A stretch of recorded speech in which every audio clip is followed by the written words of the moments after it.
Howdy ho stampers, Deb Valder here, Stampin' Up! Demonstrator, and I wanted to show you a very special card that I made for a very special person, my daughter. Today she's going to be inducted into the New York State Bar Association, and this is the card that I wanted to give her. Something very, very special, very elegant. She's worked very hard, and we are just so proud of her. So let me show you how I started it. I took a card base of 11 by 4 1/4, and I scored it at 5 1/2. So there's my card base. And then I took my designer series paper. It's called Watercolor Wonder, and this is my favorite out of the new 2014 Occasions mini catalog. So this is the cardstock that I used for this one. This one I used another piece in the same set, Watercolor Wonder, but I wanted to use this one for this card. And then the next piece, this layer right here. So this one right here is 4 by 5 1/4, and this one is 3 3/4 by 5.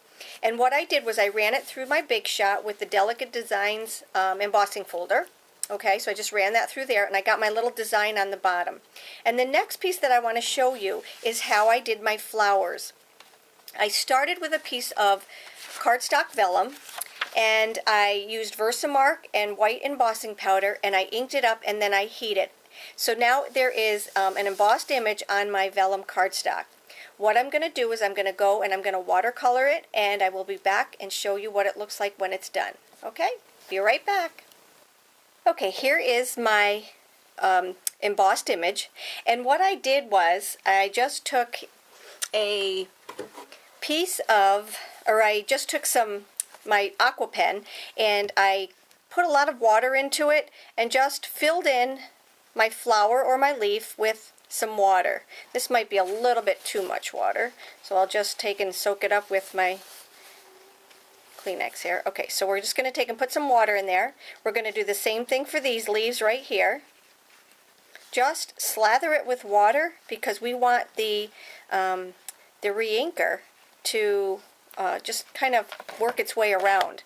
So now what I did was I took my re-inkers and just put some on the tip of my aqua pen and just kind of dabbed it on, and you'll see that the color just kind of washes its way around. Okay, just kind of slather it all on there. For this one, if you go outside the lines, it doesn't matter because we're going to actually be cutting it, so it really doesn't matter that you're going outside the lines. And then all you do is let this dry, and when it dries it pools up, so there's lighter and darker. You can go back and touch up some lighter or darkers if you want. See, this one's already starting to dry. You can see where it gives you the lights and the darks all by itself, and it's done right on the front of it. It's not done on the back like stained glass.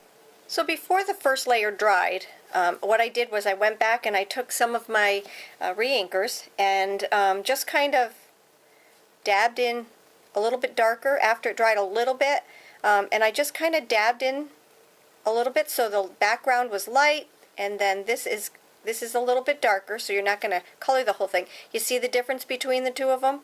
They just kind of blended together a little bit. And then I cut it out, and the next thing I did was I just layered it on here. I used dimensionals to put it on here, and then mini glue dots to put these on, and then I just added a layer of little pearls, and I just thought that just added so much to it. So I hope you enjoyed my post. I hope you enjoyed my card. It's for a very special person, my daughter, and like I said, this is such a proud day for us.